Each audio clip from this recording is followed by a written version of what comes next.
don't think they We'll want be to build asking it. him to when is he withdrawing?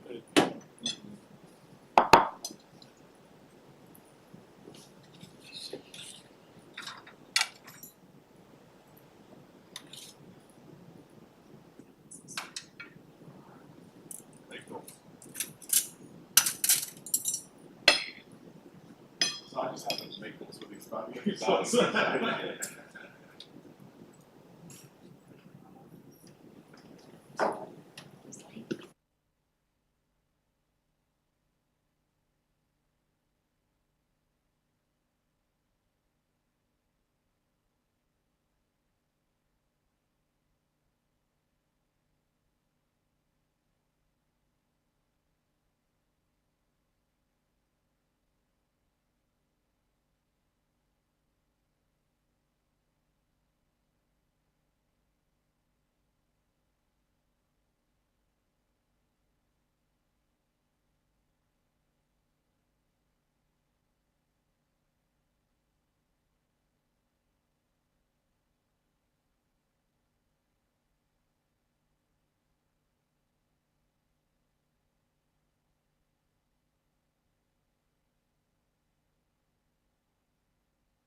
All good. And there's Austrian minutes. It's sort of around the wrong way. It's all. Well, it's not like that on mine now, so it's fine.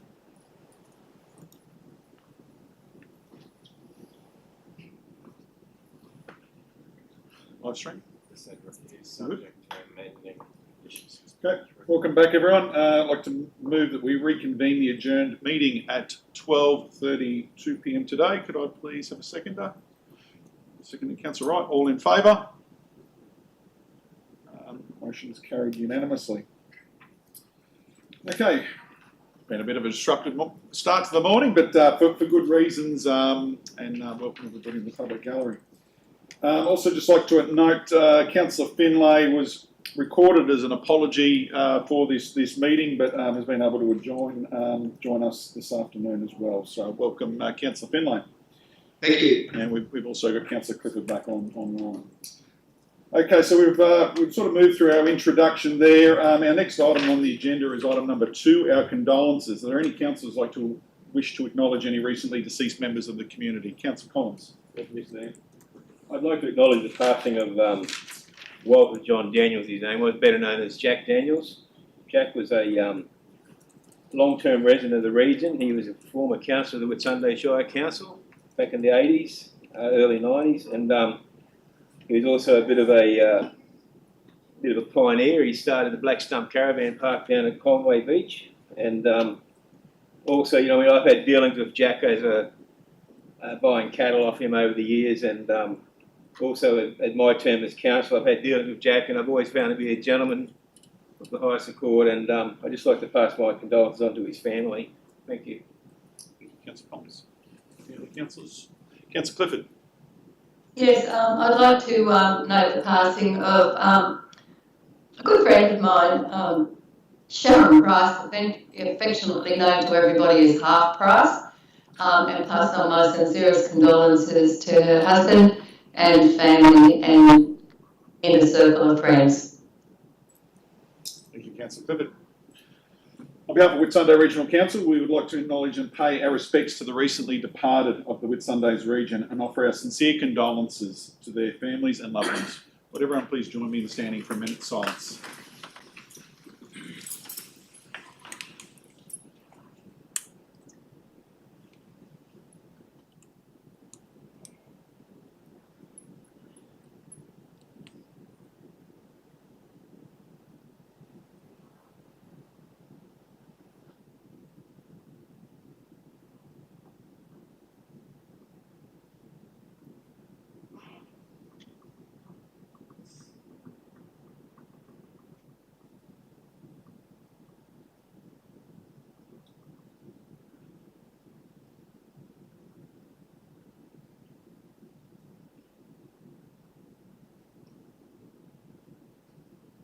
Please be seated, everyone. Okay, moving on to agenda item number 3, we have the confirmation of the prior meeting minutes.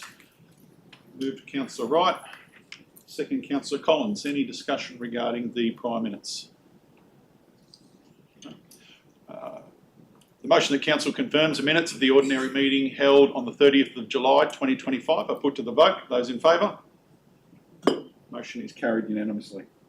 Item number 4, business arising. Would any councillor like to raise any business arising from the prior minutes? In relation to the public question raised at the ordinary council meeting held 30th of July 2025 by Mr. Rogan Taylor and Mrs. Ivy Weston, the response letters have been provided in this section of the agenda for information only. Any comment there, Mr. CEO? No? Okay.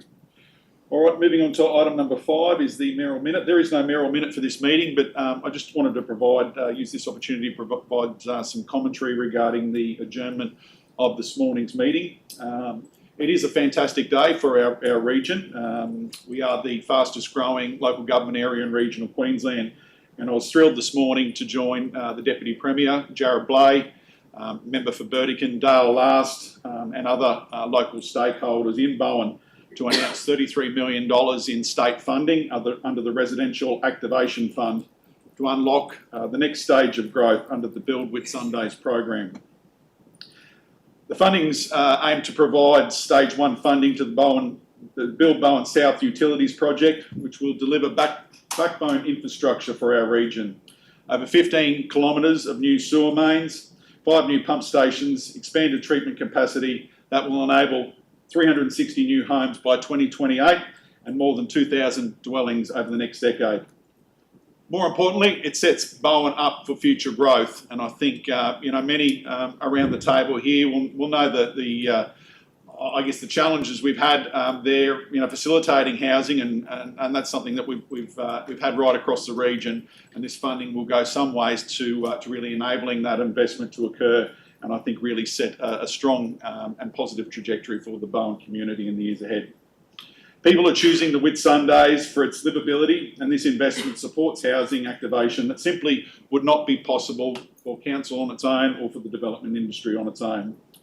I want to sincerely thank the Crisafulli government, Premier David Crisafulli, the Deputy Premier Jared Blay, Member Dale Last, who's been a strong advocate for the project, and also for the broader community in really helping to bring this to life. And I think it'll be a fantastic thing in the years ahead for the region. Okay, moving on to item number 6, which we have one notice of motion for the meeting relating to Kelsey Creek Bridges 2 and 3 heavy vehicle bypass. Councillor Collins, would you like to move? And do I have a second? A second, Councillor Simpson. Councillor Collins, would you like to speak to your notice of motion? Thank you, Mr. Mayor. The purpose of this is to immediately address the current load restrictions on Kelsey Creek Bridges 2 and 3 that are impacting cane farmers, graziers and residents of the Kelsey Creek area by fast-tracking alternate heavy vehicle access. Now, the Council's recommendation, I'd just like to add a couple of words in there, Matty, if I could please, into the construction of heavy vehicle bypass. Can I put the construction of dry weather heavy vehicle bypasses, please? Okay. The recommendation I've put forward, the Council authorises the Chief Executive Officer to prioritise the construction of dry weather heavy vehicle bypasses for Kelsey Creek Bridges 2 and 3, utilising the funds already allocated in the 25-26 budget, using whatever means is necessary to obtain access to alternate routes. The current weight restrictions on the existing bridges are significantly impacting cane farmers, graziers and residents alike in the Kelsey Creek region. The restrictions are preventing the delivery of fertiliser, mill mud, heavy vehicle equipment being transferred, and also the cattle that are trying to get out from up there, and produce trying to get out of that region, out of that area. So I'd really appreciate if all the councillors could see to support this motion. Speak, Councillor Simpson. I'll just say a few words in support of John's motion. Yeah, totally agree. We had a meeting recently with 20 odd landholders from out in that part of the world, and it's disrupted their livelihood with mill mud trucks and certain heavy vehicles that won't go across the bridges due to liability issues. And it's not going to solve all the problems, but at least in dry weather, if we can fast track this, the money's already budgeted for, and they might be able to get back to some normality in their life. And let's hope going forward that the bridges can be either replaced, repaired up to spec, so that a couple of years' time might be business as usual for everyone out there. Councillor Bowman. Thank you, Mr. Mayor. I'd also like to speak in support of the motion. I think we know we've been successful in grant funding, that we're going to be going into a delivery phase, so bypass access would be a requirement for that construction anyway. I just think Councillor Collins' motion gives the officers the powers they need for us to actually move this ahead after a long period of time now that funding is available for the bridges. But we also have funds available to undertake these works in the short term rather than the long term. Councillor Collins. Assuming this gets across the line, I'd just like to thank the Economic Development team for their efforts in getting the grant application through and successful, and also many thanks to the federal government for coming up with some money. Well worth me taxes. Councillor Collins. I was going to say the same thing. So, any further comment regarding this notice of motion, for or against? Do Director of Infrastructure, would you like to speak at all to the matter? Yeah, thanks, Mr. Mayor. Yeah, councillors, in some ways this makes my job easier. We've been trying to walk a tightrope of taking on board everyone's views in relation to alternate routes. This is a clear direction to go and manage the options we have available to us and get a driveway to bypass in. So yeah, it actually gives us the imprimatur and delegates to the CEO the ability for us to go and evoke emergency powers under various legislation to go and get the bypasses in and cancel some road lease agreements and work with landowners out there to secure the agreements to be able to use private roads. So it works for us as well, Mr. Mayor. Nothing further. The motion that Council authorises the CEO to prioritise the construction of dry weather heavy vehicle bypasses for Kelsey Creek Bridges 2 and 3, utilising the funds already allocated in the 25-26 budget for whatever means is necessary to obtain access to alternate routes. I put to the vote. Those in favour? The motion is carried unanimously. Okay, moving on to item number 7, which is deputations. We've received no deputation requests for this meeting. Item number 8, petitions, questions on notice. Does any councillor have a petition they wish to put on the table? So no petitions have been received in advance of this meeting and no other questions on notice. No questions on notice from the previous meeting. So moving on to item number 9, questions for the public gallery, which we've received a number of. Mr. CEO, would you like to address these, or do you want to call forward to the members of the public to present the question? Yes, certainly. So we've got 3 public questions here. I guess, I guess want to give you all obviously time to speak to these, but we do need to keep the meeting moving along efficiently. So for each question, the speaker has 5 minutes to speak to their item. And I guess given it is a non-agenda item for us today, I'd ask that you respectfully keep to that time frame if you can.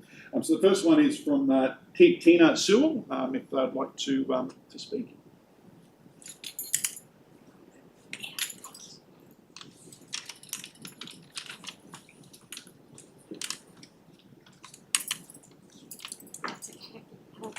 You come forward. Thank you. Come forward. Okay. Yeah. I can move forward. I'm happy for her to speak from where she is. Are you sure? Okay. Works better. Yeah. Thank you. Good afternoon, Mayor Collins and councillors. Thank you for your time today. So yes, my name is Tina Sewell and I am an owner and a permanent resident at apartment number 510 Hermitage Drive in Airlie Beach. My question is regarding DA 2024-0682 for lot Hermitage Drive, Airlie Beach. Council recognises subsets of accommodation, including dormitory and hostel, but does not have a precise definition for each of these subsets. So my questions are as follows. Question 1, why is there no definition of what constitutes a dormitory? Question 2, without a definition, how can council dispute applicants' claim that a new development is a dormitory? Question number 3, lacking its own definition, does council use a dictionary definition? And could you please state what this definition is? The applicant in DA 2024-0682 claims that the proposed accommodation is in fact dormitory style in order to take advantage of the reduced level of parking spaces required under that classification. A dormitory is generally accepted to be shared sleeping accommodation with more than one bed, usually a minimum of 4, but often 8 or more in one room. There must be shared occupancy of a bedroom to justify it being called a dormitory. However, each of the 32 rooms in this proposed building has only one bed. Furthermore, dormitory accommodation requires the provision of a communal kitchen, dining and social areas. Yet this DA offers none of these other than a commercial kitchen, which they are not entitled to use as a communal kitchen, due to public health regulations. Question 4, why has the council accepted the applicant's self-serving claim that the private rooms in this development are dormitories? What reasoning or precedents can be provided to justify council's acceptance? I thank you for your time and today, and I hope that you please take this into consideration. Thank you again. Thank you, Tina. I think just probably point of clarity there. I guess with the direction of the questions, so the matter itself hasn't come before council yet for decision making and debate. So I guess in that regard, it is probably directed at the recommendation put forward by the council officers. Did you want to add anything now, Director Neil or Mr. CEO? Thanks, to that question. Mr. Mayor. Look, we have the the questions, and we're preparing a response to that. We are also advised that there may be changes to what the proponents already submitted, and if that comes in, we'll make sure that all the submitters are made well aware of that. Thank you, Director. Okay, so our next question from the public gallery is from Pascal Schaefer. If you're able to, Pascal, please come to the corner of the table to address the table. The Principal's Office. Right, question 3. My name is Pascal Schaefer. Regarding DA 2024-0682 for Lot 11, Hermitage Drive, Lily Beach, on page 430 of the agenda under operating procedures, the condition of approval is that the rooftop terrace is to be closed for residents' usage from the hours of 9 p.m. to 6 a.m. at all times. Furthermore, the operator must monitor the rooftop terrace for excessive noise or antisocial behaviour and remove persons who cause disruption. In principle, this sounds sufficient to prevent constant noise problems for neighbouring buildings. In practice, however, this cannot be enforced as there is no on-site living manager. To make matters worse, the applicant has declined to provide a public notice with the names and contact details of responsible person to whom complaints can be addressed 24 hours a day. Question 1. How can the operator remove disruptive persons at 2 a.m. when they cannot be advised of the disruption? This is a catch-22 situation. Email or telephone complaints to council the following day will do nothing to shut down the noise in the middle of the night. Question 2. In order to ensure that the residents of Hermitage Drive can sleep at night, will council impose a condition stipulating a response time to any noise complaint, e.g. 20 minutes, as is the case with complaints about noise in holiday letting accommodation? This DA does not provide any indoor communal space for the residents of the 32 rooms other than commercial kitchen, which could not be used for communal use, and washing line for drying laundry. Question 3. Will the residents gather socially when where will the residents gather socially when bad weather prevents the use of the open rooftop terrace? Thank you, Pascal. Thank you. That's all. Mayor, Councillor. Thank you. Mr. CEO or Director Neil, would you like to comment or? Pretty much the same thing, Mr. Mayor. As far as we've got all 3 questions have been asked, we will prepare a response to go out soon. Thank you. And our third question is from Michael Steele. Is that right? Please come forward, Michael. Well, thank you very much.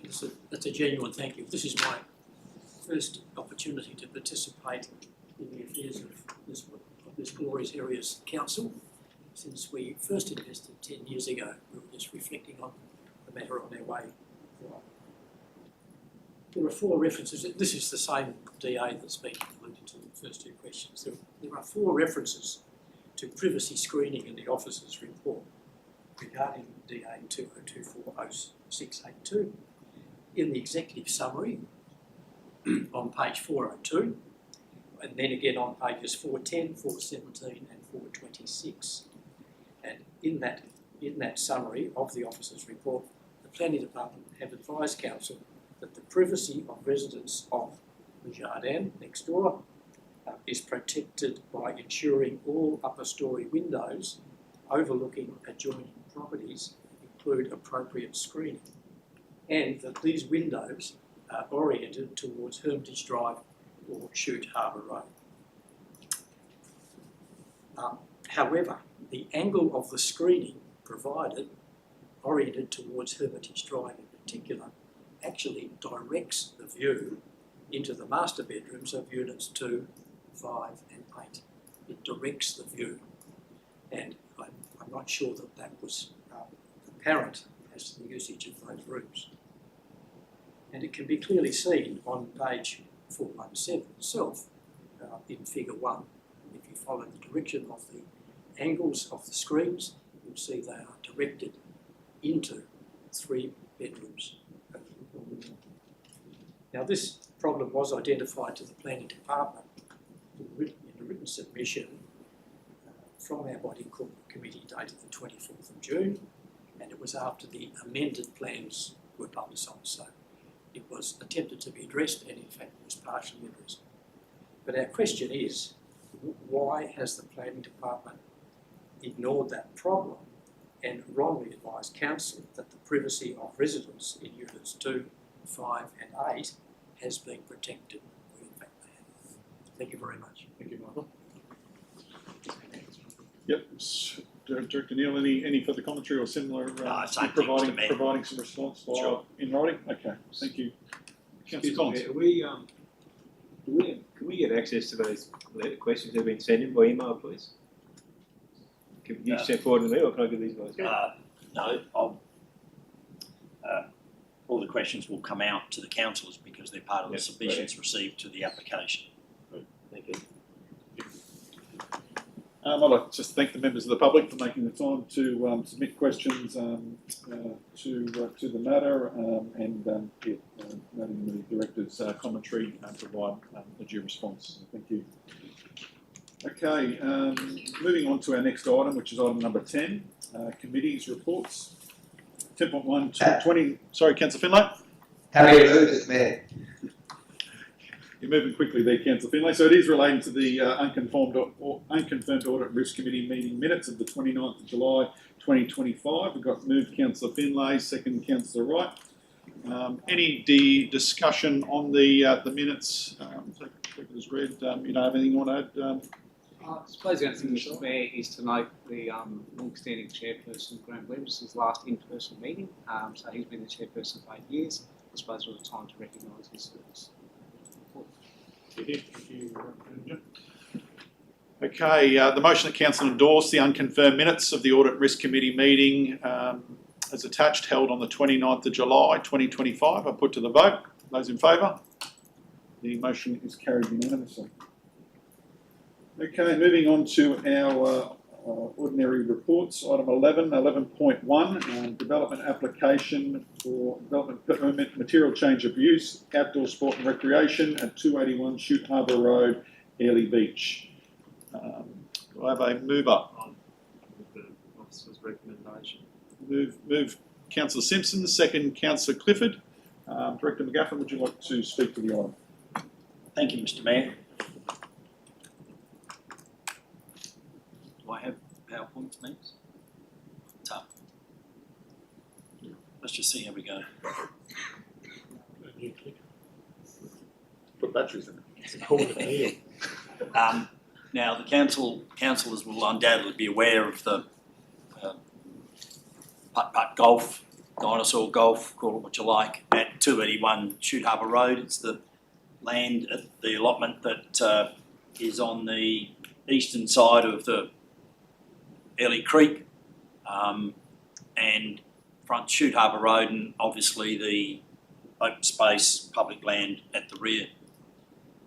District Centre Zone in the precinct plan for the Airlie Beach local plan and is part of the fabric of the main street of Airlie. Have a floor plan. There's a 16-hole mini golf course. Stage 2 will be the installation of a roof about just shy of 9 metres in height, and stage 3 is the dinosaur activity centre that will be placed beneath the rear viewing deck. As you look at the diagram, the rear viewing deck is the purple bit on the right hand side at the back, and that will front onto the public land. you can see the foreshore facade and the main street facade, and yes, it has raised quite a lot of discussion and submissions, and they vary from being completely against the development to happy with the use but against the theme, being the dinosaur approach, and others fully support the development. There was a petition with a lot of signatures. There is concern about compliance with the planning scheme, the incompatibility of the development with the streetscape of the main street there, and of course visual impact. The big issue for us is the lack of parking, the public safety risk, and just the general theme. There has been a lot of discussion about whether a theme around whales and sharks and all that is a little bit better than dinosaurs. Nonetheless, the proponent is very keen to see the dinosaur philosophy continue. The matter was submitted to council before and has been put aside pending further discussions, and the proponent has made several changes to the facade. They have sort of tried to neutralise, I guess, neutral tones for the colour palette on the frontages. The elevated dinosaurs that were sitting above the Main Street elevation have been removed. They have provided additional information and with that's the renders, but they've also again gone and done some analysis on the car parking and very much aware that there is a shortfall in the car parking. So the report was originally tabled pending further discussion with the CEO. That has occurred. There's been very little change to the appearance from the original submission to the revised submission. The proponent has indicated that the structures to be implemented will be lightweight structures so that they can be removed in a week. Not sure what significance that has, but certainly the discussion about the Ferris wheel being able to be removed quickly prompted the proponent to consider that aspect.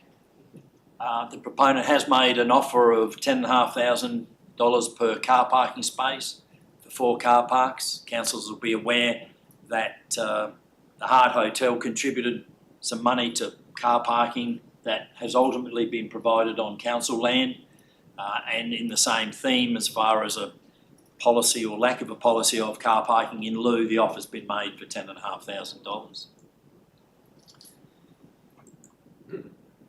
The additional renders have been supported, so just to make sure that your councillors are aware of it, they're submitted here for your interest and perusal.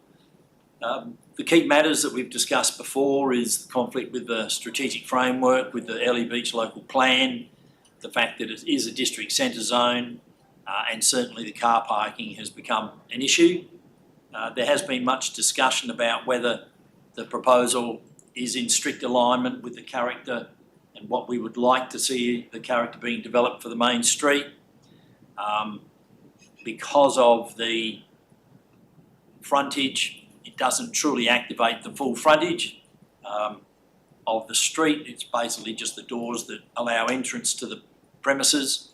And there are issues with the relocation of the taxi shelter. That is understandable because there is concern that the 2 shelters together really screen the exposure of the property from passing traffic in the main street. The shortfall we estimate is closer to 21 car parks rather than 4. And what we did is look at a comparable use and use that as a guide. Because there is no strict definition of putt-putt golf, we've had to go to a similar definition and use that as a guide. We've done that, and we think that there is a substantial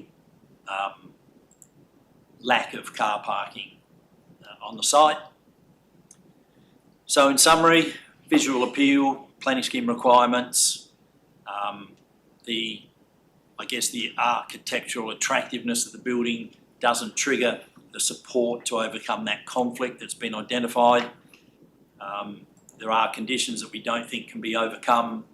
We can't impose conditions to overcome any other shortfall. There is a void of a policy for council to take car parking contributions in lieu, and certainly just to make council aware that the applicant has lodged a second application. So in summary, Mr Mayor, the recommendation is to refuse the application. Thank you, Director. Just a quick point of clarity. So, Director, you did mention $10,500 parking offer, but they have offered that for 4 parking spaces. That's correct. Per car park? Per car park, for 4 car parks. Okay.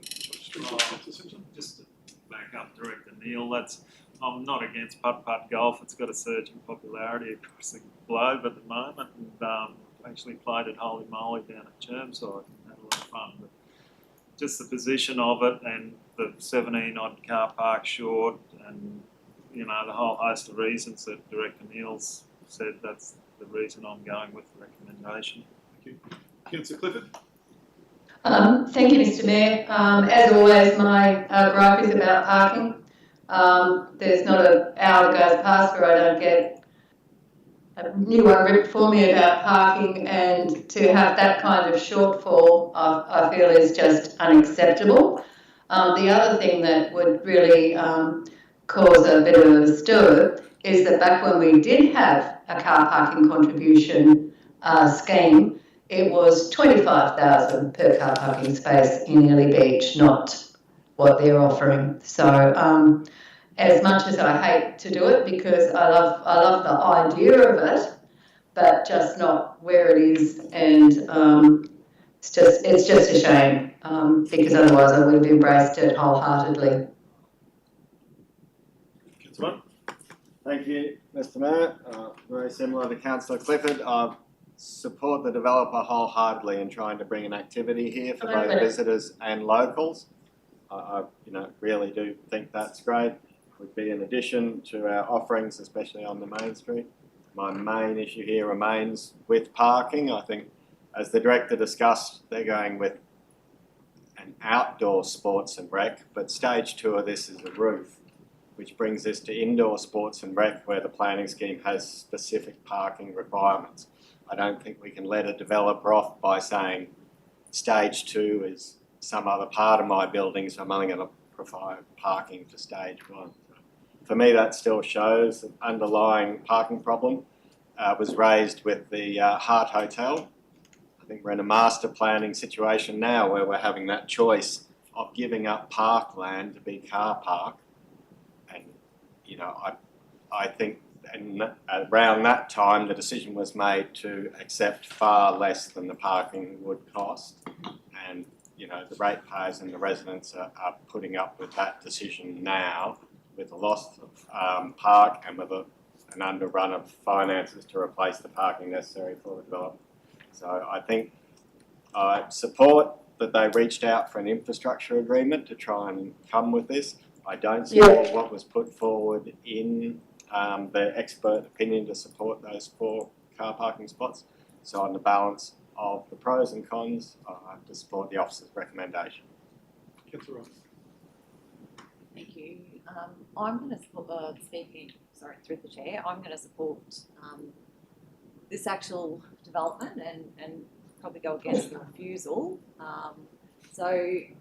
Look, I really think this is the ideal location for something like this. It adds to the Early Beach Main Street. Yeah, it might be a little bit different, but that's what we are. We embrace the different. And to be quite honest, the parking, I think they have mentioned in the report there is cross-utilisation, and I think that's exactly what will happen in this case. People will be coming into Early Beach to go and have lunch or go and have dinner, use the lagoon, use the park facilities, and then have a game of mini golf. So, look, I think I fully support it, and I think if we can get the policy up and running, Mr. CEO, you're looking for things to do next week. Maybe that's one. That's something that we need to look at. But yeah, I fully support, and I won't be supporting refusal today.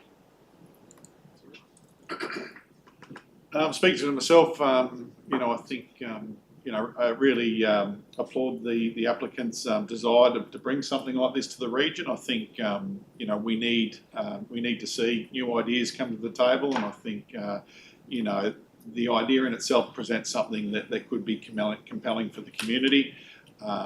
But I think this is the wrong location for that. I think the report's captured the reasons there. For me, this is an important part of the Airlie Beach main street there, and we've spent a lot of time over the last few months really trying to set the vision for what we want to achieve in that particular area. And I think this is not in line with that. So I'll be supporting the recommendation to refuse.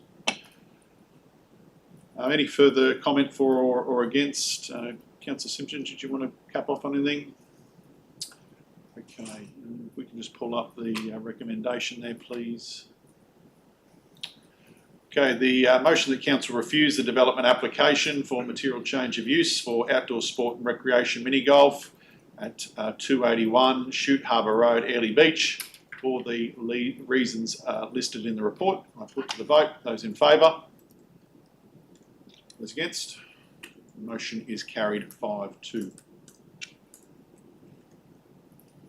Okay, moving on to our next item, which is 11.2. Request for negotiated decision notice. Mr. Mayor, I'd like to move a motion on this. Councillor Bowman. Thank you, Mr. Mayor. Just like to move a motion off the back of the officer's recommendation that council refuse the negotiated decision notice, as stated, but subject to amending one of the conditions. Condition 6.3 to read that there's a requirement for a 5.5 metre wide carriageway to a sealed standard. Just ask for a second. Okay, second, Councillor Clifford. So move Councillor Bowman, second Councillor Clifford, the amended motion. Just to speak to it, I think this is just changing the word concrete to sealed. Our development manual just calls for a sealed surface, so I think this is something that's supported through our planning scheme and to a level of recommendations. It's then left between the applicant and the officers to come up with something that is serviceable and within that undefined term. Just to speak generally to the refusal, I've spoken to a number of residents there, 2 wrote into council, one the same, and another resident wrote to Councillor Collins. The residents I've spoken to generally feel that it's not even an ultimate development of the 33 houses, but the extension of an extra 6 through this already approved development at top. The general consensus I've had is that they feel that they would benefit from the widening, even though it may be to the detriment of some of the landscaping that's already there, as the development's been in place for 15 years now. So from the residents I've spoken to and heard from, I think this gives a workability outcome that will allow the already approved development to move ahead. Thank you. So just, I guess for my clarity, Director, so this is refusing the negotiated decision notice put forward, but affirming that the development condition will be modified to allow a seal. That's correct, Mr. Mayor. The proponent had asked to change the condition so that there was a variation in width in the road coming down. Yes. The recommendation from Councillor Bowman says that the width will be 5.5 all the way. Yep. And the proponent will now be able to use paving stones, Yes. pavers, rather than concrete, so long as it fits within the definition of being sealed. So, yeah, refuse the negotiated decision notice, but modify the condition of the development. Okay. Anyone else like to speak to the matter? Councillor Collins. So we're going to be allowing you to use pavers. Is that correct? Yes. No way in the world. You know, has anyone actually looked at the water flow that comes through that area down there? See what pavers has done over the years? I remember they did the Main Street at Proserpine with pavers. People were falling over, breaking their bloody knees and feet and God knows what else, but no way in the world you could put pavers up there. As far as I'm concerned, I won't be supporting this one, for sure. Director Murphy, would you like to speak to the item? Yeah, Mr. Mayor, there is a paver standard. So if you actually have a look at the paver standard in relation to what the undersurfacing is, which is like almost 100 mil of concrete, pavers are thicker. So if it's required to be built to the Australian standard or the Institute of Paving standard, it's effectively the same as building a road. So yeah, I agree, when pavers aren't built to the appropriate standard, they can be a challenge, but if they're built to the appropriate Australian standard and guideline, they should perform the same as any other sealed surface. That's probably my observation as to that. Thank you, Director. Councillor Clifford. Yeah, thank you, Mr. Mayor. I don't have a problem with the pavers per se, so long as our engineers are happy with them, because there's pavers and there's pavers and what have you. My big concern is the drop-offs on the curbs, and I would like to see some kind of armco going, or safety barrier, or I don't know, but some kind of a treatment to protect people, particularly when it's bucketing down, 4 inches an hour, from going off the side of the hill. So is that just a recommendation, Councillor? Yeah, I would like it to be looked at as part of the recommendation. If I may, Mr. Mayor, it's very difficult because there's not a condition requiring that at the moment. More than happy to put that in a covering letter to the proponent. That would be fine, Mr. Director. Part of the difficulty is knowing where they go, because as you know, some of the lots don't have dwellings on them, so you're not really sure where the driveway is. Sure. So we'll make that a note. Even if it was just some bollards or something around there to sort of, I've been up there a number of times, not in recent weeks, but yeah, it's very steep. Would anyone else like to, Councillor Wright? Thank you, through the chair. Just a couple of questions, Director Neil. I guess with the pavers, so obviously to walk on it is one thing, but to drive vehicles and heavy vehicles and whatever you need to up to a house, like is that going to be suitable? And probably the other suggestion, and Councillor Clay, probably just how you come to this conclusion, but whether it has been sort of discussed whether just sealing just halfway up, like the worst section, rather than worrying about the first section. So, yeah. If I may, through you, Mr. Mayor, look, it is, in my view, quite okay to have a pavement made of concrete pavers or pavers of a different type, as long as they're constructed and put into place. And if they're done properly to start with, then you shouldn't have much maintenance problem in the longer term. If they're put in, speaking from experience at home, where there's probably not as much vehicle traffic, but if you don't put them in properly to start with, you're going to have ongoing problems. So I'd imagine the body corporate are going to be asking for the details about how it's going to be constructed, because it's on their land and they will be responsible for the management of it. So again, so long as they are put in place properly, it is just like a road. And what it enables is that if there is a need to get to the infrastructure, whether it be ergon, water or sewer, that is privately owned at the moment, it's not a council asset, then they can dig the pavers up with little cost in comparison to digging up the concrete. Councillor Bowman, I'll be supporting the amended recommendation there. The horse is already bolted on the driveway there long ago, and I think paved or unpaved, this brings it up to a standard that is going to improve the safety versus what's there now. So yeah, I think taking Director Gary's advice there, I think that's a pretty satisfactory outcome to achieve the result we need to. Councillor Barr? Thank you, Mr. Mayor. Thank you, councillors. The Director and myself just met with the applicant just beforehand to discuss through this. I spoke and agreed to the fact that pavers not done right could become an ongoing problem. The slope area and the widening area is over their stormwater areas, and that's where all the stormwater grates are. So like they're normally in a gutter, with this they'll be right on the road there. So I think some of Councillor Collins' concerns will be picked up that the stormwater drops into these grates every 20 odd metres or so as it comes down, rather than running the whole way down the hill. And probably the other thing for me is, at the bottom it narrowed right in where there before they put the gated community in. So the applicant had accepted that needed widening, and then up the top where it starts to bend, it needs widening. So over the complexity of varying all that for the middle straight section that is just that bit extra widening, it was generally discussed that, you know, to go with this solution would, the pros would outweigh the cons. And also, I've used the word sealed because that's what's in our planning scheme.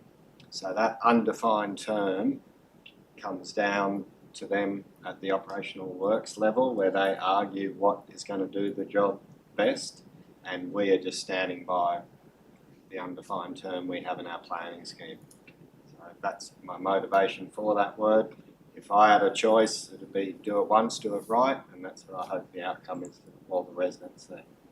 Thank you. Councillor Collins. So whose responsibility are these pavers after they've been put in? Through Mr Mayor, they will be the responsibility of the body corporate, because Yachtsman's... Not going to come back on council at all? No, Yachtsman's Parade is a private street Yep, owned sorry, by yeah. the body corporate. So it's not going to come back on council? Heard that before, unfortunately. Yes. Any further commentary for or against? Councillor Simpson? Comment, yeah, just in support of Councillor Clay's stuff there. Like I support seal. The 5.5 metres is the important one to me. Taking out any 3.5 metres, because as things grow and people build up there, it's going to become more complex and dangerous. So yeah, whatever seal they come up with Neil's and Gary's team, I'm sure it'll be fine. Any further councillors? Okay. Motion of council refuse a negotiated decision notice for the reconfiguration of a lot at 88 Yachtsman's Parade. And I did. Yeah, I emailed through. That's what I've got up on the screen. yeah, that's what's there. Oh yeah, I see it now. Thanks. Yeah. With the amending condition 6.3 to read as per what is listed up there on the report. I put to the vote. Those in favour? Those against? Motion is carried 6-1. Okay, moving on to item 11.3, Regional Strategy and Planning Quarterly Update, April to June 2025. Move Councillor Finlay, second Councillor Clifford. Director Neil, would you like to speak to the item? Thank you, Mr Mayor. The first quarterly report of the financial year has been very busy. We've had 107 applications. That puts us in good stead for over 400 applications during the year, which shows that the industry and the economy and the building side of things and the development side of things are still going strong. Of particular note, there's been some operational works approvals. Obviously, everybody's seen Harvey Norman has started, Aldi have started, and Bunnings have started. How can I forget that one? But there's also been work at Woodwark Rise, the Sanctuary Estate at Jubilee Pocket, and also a 7-lot rural residential subdivision in Cannonvale that we've dealt with. This is in addition to the ongoing works at the Summit development. The good news is that the short-term accommodation amendment to the planning scheme has come off exhibition. There's been approximately 90 submissions and contributions to that.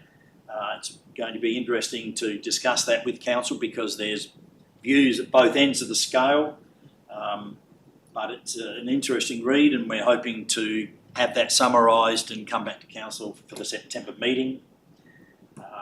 The strategic team, while they're still being one down, they're reviewing the rural residential strategy with consultants, and will be coming to council shortly with an outcome of the investigation so far, just to pick up on the principles that we want to recommend that we go forward with. We are waiting for confirmation about a grant funding application that we've put in that will see some additional consultants and development happen on the housing and growth study that will guide council not only with the residential but particularly employment and industrial land that will be needed in the area as we grow, and certainly the residential side of things or the housing side of things will align with council's aims and objectives under the Local Housing Action Plan and also the initiatives in the economic strategy. Plumbing are still charging along, ample applications. I should give note in particular to the retirement of Kelvin Stevens. He was the leader of the plumbing team. He was with council for 36 years and was very good to work with, and certainly while he is being missed, Jim Barnett has been successful in taking Kelvin's position, so we're trying to keep business as usual. So we are out for the lookout for a plumbing inspector to finish the team. At the moment, Jim and Rob Wilson from Bowen are doing a lot of travel, and if one's sick or a day off or want to go on holidays, it puts a lot of pressure on the other. So we're hopeful to fill that position very, very soon. There were 179 building applications that were submitted to council by private building certifiers. That shows a really healthy economy and environment. The good thing is there was just short of 40 dwellings in that. So that also shows that the growth hasn't slowed. We continue negotiations with a variety of developers around the place, knowing that the residential lot supply needs rejuvenation, so we don't want that to run out. In regard to compliance, not always a good thing to talk about because it generally means people aren't doing the right thing, but there's been some infringement notices issued. Fines of over $60,000 have been issued. A lot of them haven't been paid, so the matter's been referred to Spur, but it's good to know that we are getting complaints about things happening. We need to get onto them, otherwise people are going to say, why aren't you doing anything over there when you're talking to me? So we're very cognizant of the need for a strong compliance. That is very quickly and very crudely the quarterly reports to me. Thank you, Director. Any questions for the Director or commentary on the quarterly report? Councillor Finlay. Yeah, Mr. Mayor. Yeah, just to the Director Neil there. Yeah, that's the statistics for the houses for the year, 168 for the whole year. It's very, very good, and obviously reflects on the comments before about the growth in our region. And I don't know, Neil, if the average number of occupants per house is 4, that adds to nearly 600 and something other people that are being housed in houses, new houses within our region. So I think that's a very great statistic, and obviously that will continue to build on the announcement of this morning with what the Mayor spoke earlier. The other great thing I see is the infrastructure charges that were recovered is $1 million there in the 24-25, and obviously that's going to be reflected in the financials. That will be coming towards us for adoption with the annual report. So, Mr. Mayor, all positive. Thank you. Any further commentary? Quickly, thank you. Just I think a point of clarity is that certifiers make applications to council for a lot of other things rather than just entire dwellings. So I think a large percentage of that 160 is other things rather than 160 new dwellings in the area. But any new houses we can get is a bonus. I'd also just like to support Councillor Finlay in our compliance efforts. I think there's been a lot, we know there's been a lot with just the short-term accommodations, but also throughout a large amount of these, I think it really does show, like, for us to expect everyone to do the right thing, we've got to do the right thing ourselves, and we've got to hold each and every person to account equally. So I know it does take up a large amount of resources. There's an effort that's involved, but I think, like with local laws and so many other things, we need to set those standards so that people understand the rules apply equally to everyone. I'd just like to congratulate the Director on his quarterly report. I always find this quite interesting, good barometer of what's happening in the region, and also take a moment to acknowledge former Plumbing Inspector Kelvin Stevens and his service to the organisation. Anything further? No. Okay, the motion that council note the Regional Strategy and Planning Directorate report for the period of April to June 2025. I'll put to the vote. Those in favour? Motion is carried unanimously. Item 11.4, Stormwater Management Strategy, July 2025. Move Councillor Wright. I'll second that one. Director Murphy, this is your baby. Yep, thank you, Mr. Mayor. I'm going to come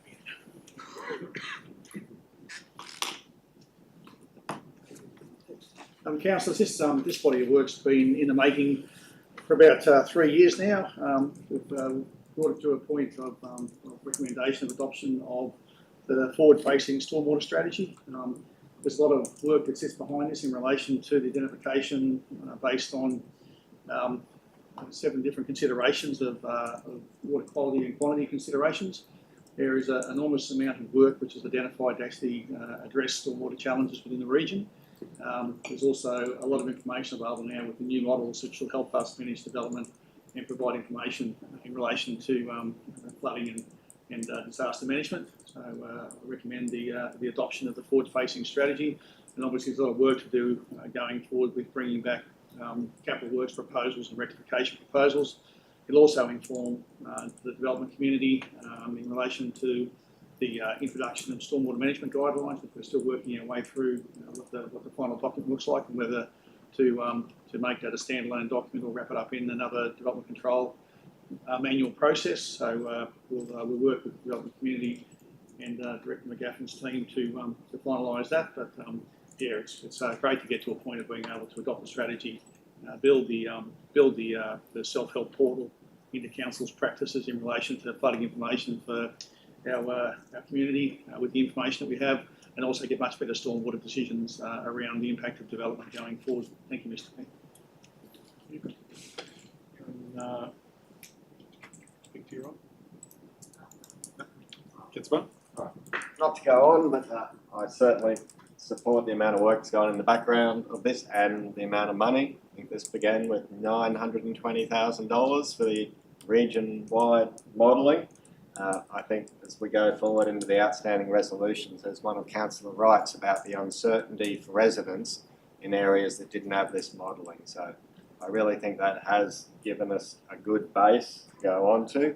And I know what we're dealing with here today is a high level sort of strategy. Not everyone's been as engrossed in the 1,300-page technical documents as I have been, but there is a lot of good data and thought that has gone in behind all of this, really to put people and property safety first. That's something I'll always support. Probably the one question I'll have is it works its way down the priorities as we get down to economic, environmental benefits, social amenity, and then lowest and least is political and community support. So I'm just trying to check that besides all the good this will do by adopting this and bringing that mapping and data into our disaster space and everything, this doesn't see big concrete stormwater drains go through the middle of our parks that the community and the elected members get no say in. Thank you, Mr. Mayor. What a great question. Thank you, Councillor Bowman. It's early days. The strategy identifies effectively the problem. There's a lot of work to be done to identify the solution. Unfortunately, there will be some locations where we have no choices. We're dealing with some stuff in Kennebale Lakes at the moment, which is going to require us to get in people's backyards and rip up infrastructure that's been built over the top of stormwater easements. You know, we are going to have some points of conflict with community as we work our way through the solutions to resolve some of the problems. Obviously, the preference is to get balance in relation to sustainable development, but there's going to be some places where it's a concrete solution, some places where we can have a more environmentally friendly solution. Again, we've got our other colleagues within community services and environmental services with Scott Hardy, who we would seek guidance from. I think with that prioritisation tool, what it was intended to address is the fact that there are some stormwater issues that unfortunately impact on land and impact on current development. We're just going to have to go and resolve. And yeah, we can't achieve all outcomes without some conflict. I'll speak to this. I'm a big believer that having a plan in place is better than no plan at all. One thing we get, in the region, particularly the southern part of the region, is a lot of storm water, particularly through the disaster season and wet parts of the year. So, I think it's important we acknowledge in here that, although the strategy doesn't fix the problem, it identifies a lot of money needs to be found to address it. It does put the foundations of a plan in place to resolve that. And I think for myself, knowing that we don't collect money now for stormwater, we don't have a dedicated stream for stormwater, what this actually represents to me is an opportunity for advocacy. So I think, similar to the announcement we had earlier today, we know that the federal government has a strong interest in water that runs off to the Great Barrier Reef. I think there's a real opportunity for this to become more powerful in our advocacy efforts and hopefully, over time attract some funding for much needed stormwater infrastructure. Councillor Finlay? Yes, Mayor, I fully endorse your comments there, and to Director Gary and the team, well done to all the team for putting this together. I do admit I haven't read the 1,300-page technical part attachment to this. But just a couple of questions on this, and one of the great things of this is, as the manager said, it's good to have these plans, and I know coming onto the council last year, I said about making sure that, or wanting to know that we've got plans in place, and since then, the tips, the water, the sewage, and now the drainage as well, and it's great to tick all those off.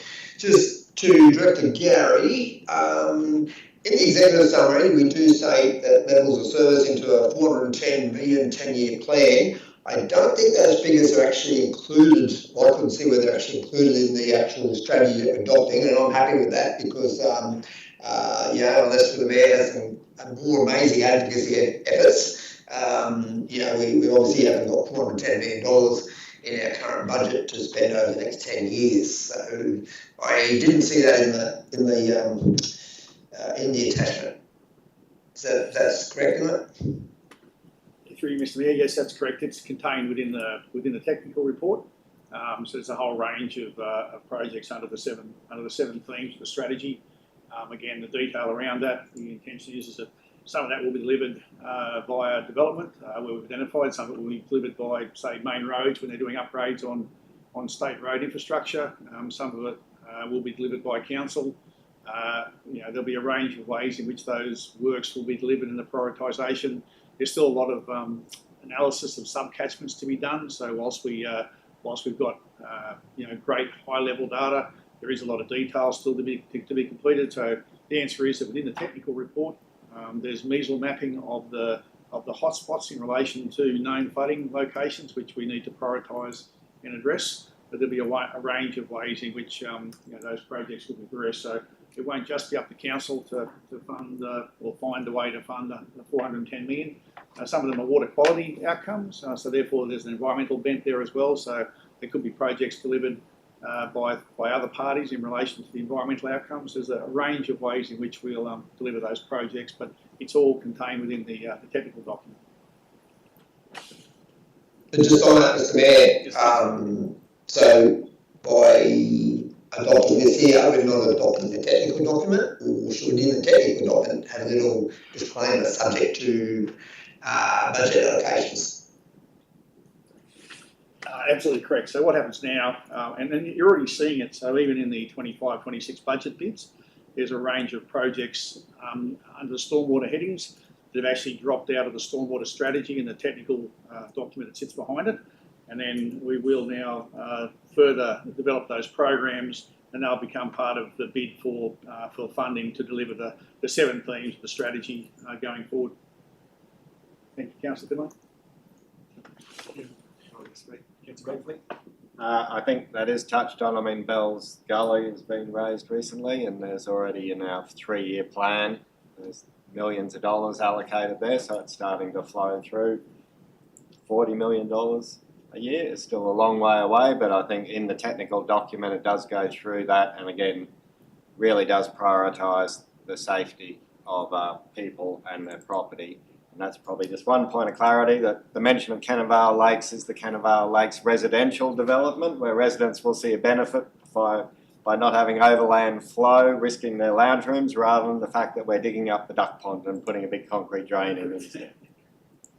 Just to clarify, Councillor Bowman is absolutely correct. We're talking about fixing underground piping, not building concrete ponds. Thank you. Okay, any further commentary?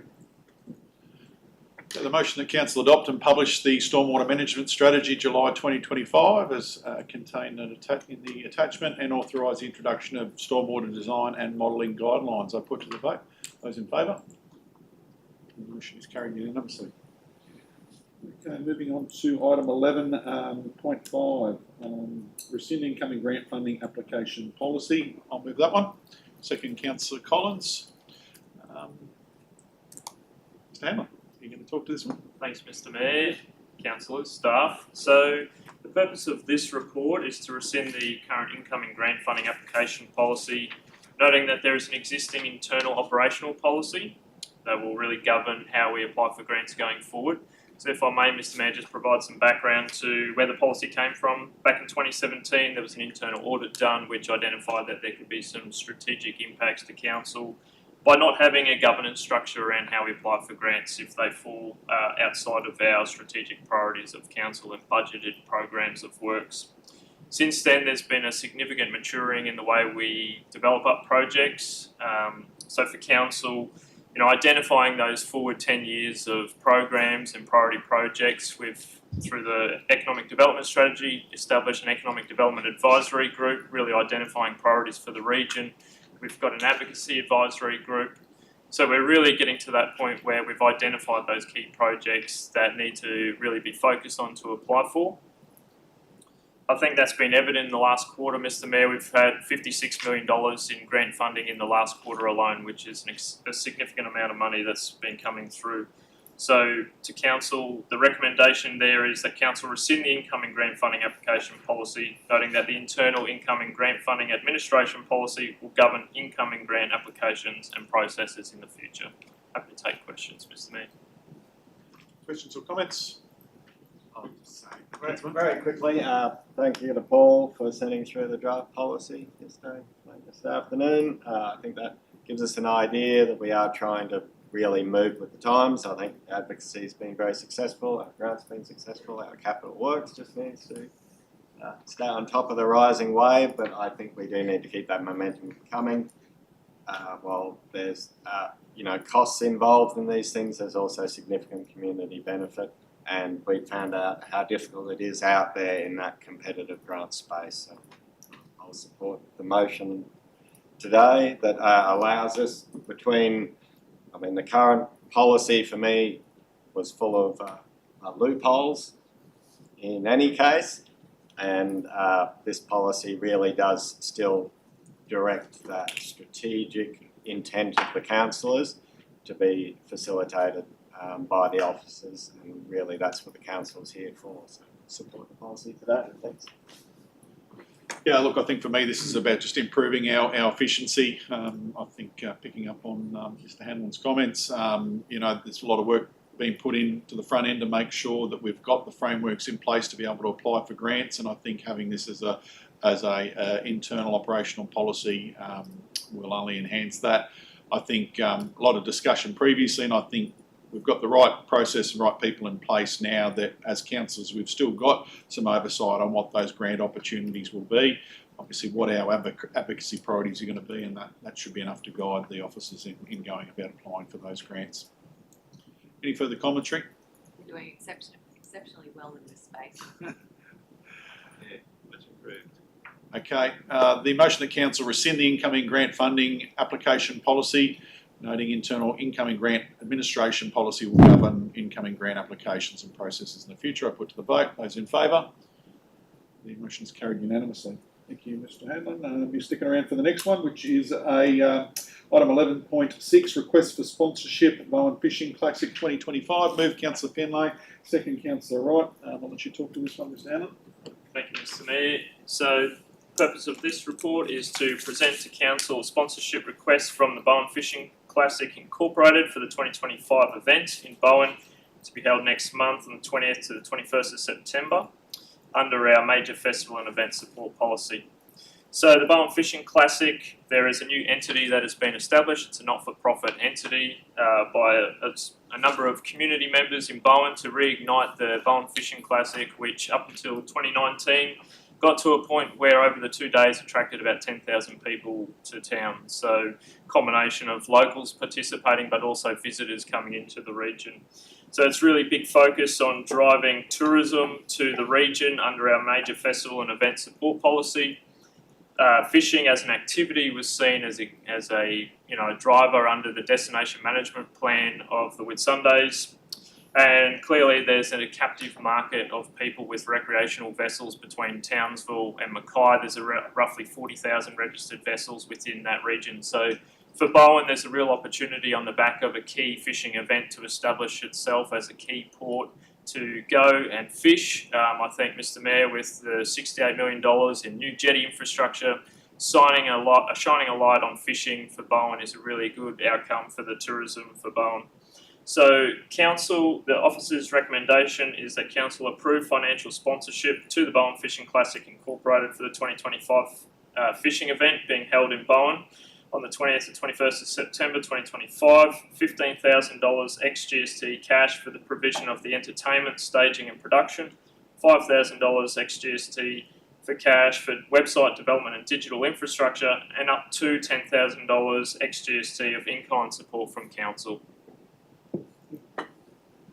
Councillor Finlay. Yeah, thanks, Mr Mayor.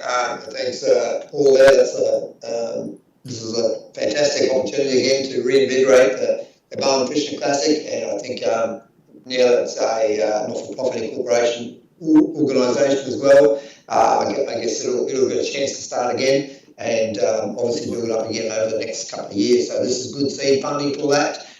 It has always been a successful event, many people coming through to the place, and absolutely fully support this recommendation. One question to you, Paul. Is it a condition of the sponsorship that we do receive a copy of the financial reports for the end of the year?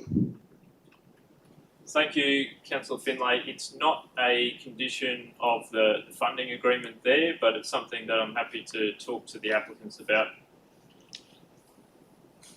I'd just be through you, Mr Mayor. I think it'd be good to actually see the results of it. From the numbers that participate and just the ongoing viability of it. But I'm sure that it will certainly be managed and it will grow. Thank you, Councillor Finlay. Councillor Wright. Thank you, through the chair. Paul, look, this is fantastic. I think I remember years ago. This is probably before Don River Dash was ever on the scene. This was one of our biggest events in town, and it was always really well received. There was a lot of out-of-towners that would come in and support the town on this particular weekend and stay for a period. So 100% behind this. Just a question though, just in regards to advertising. Look, just looking at, I went to the Stonker Fishing Classic and they've been, like, they're actually already advertising for next year. So I think it would be really good, and if we could just maybe talk to them for next year, like start promoting early, because that's going to lead to a hugely successful event for years to come. So just get the word out there, get the tickets selling as quickly as they can. It's just not a lot of time, a month's turnaround, but maybe have they been selling tickets already or? Thank you, Deputy Mayor. Yes, so I think with a new group of people coming on and putting on an event, they maybe underestimated how much goes into putting on an event, and so they got their advertising out over the last couple of weeks. They did their social media posts on Facebook and have launched the digital presence. But I think, talking to the applicant, they're really keen on promoting that marketing. They've got a marketing plan which they had to submit as part of the application further out. So I think year one was about re-establishing the brand, deliver a good event, they're aiming to attract 1,000 visitors this year, with room to grow over the years to come. So for them, I think it's about how, as a seed funder, council as a seed funder, how do we work with those applicants over time to help them grow as an organisation in their own little right to increase that tourism to that key event. So happy to take all those points on board and work with the applicants going forward. Because we want it to be successful, so yeah, I think that's full black staff. Yeah, look, I think just adding to that, it's a great event for the whole region, really. Understand it's focused, on Bowen, but I think there's a bigger benefit there for the whole region, and quite excited by the prospect of it occurring. I think just coming onto your comments there too, and this is probably consideration, is whether there's an opportunity for our two tourism bodies to really support this. I think given they're starting up, they need to surround themselves with that expertise, and I think rather than try and do it themselves, then maybe an opportunity to leverage that external support. Thanks, Mr. Mayor. Happy to support this. Well done, Paul. If it's anything like in the past, we used to go to the Bowen Fishing Classic when my son was younger, and even though it's a Bowen Fishing Classic, you can fish. You used to be able to anywhere in the region. So there's Early Beach, Shoot Harbour Boat. Oh shit, sorry. Swore as well. Shoot Harbour Boat Rent might. I didn't hear that. Yeah. But yeah, so to promote these things, and the more boats that are out there, there's 6,000 or 7,000 registered in Whitsunday. I think it's great for us, and hopefully they'll be able to stand on their own 2 feet next year with a successful event. Any further commentary? I'd just like to say, we're joining in sponsorship with this, but with a large number of long-established and new Bowen businesses. So I think, there is a lot of support from this coming from all levels. It's really good to see all that community involvement. Plus, they've also picked up the established Facebook page, so it's already over 3,000 followers. So that message has been out there. The website's up, looking really good. Luke, the local in Bowen's done that. So, I think there's a lot of localised support, and we are just investing with a lot of other locals in something that we know has a long history, but hope has a bright future. So thanks. Very good. Okay, the motion that council approve financial sponsorship to the Bowen Fishing Classic Inc. for the 2025 fishing event being held in Bowen from the 20th to the 21st of September 2025 to the order of the contribution list in the report. I put to the vote. Those in favour? The motion is carried unanimously. Mr. Hanlon. And moving on to item 11.7, Environment Advisory Group. I'll move this one. Second, Councillor Simpson. Mr. Hardy, are you going to speak to this item?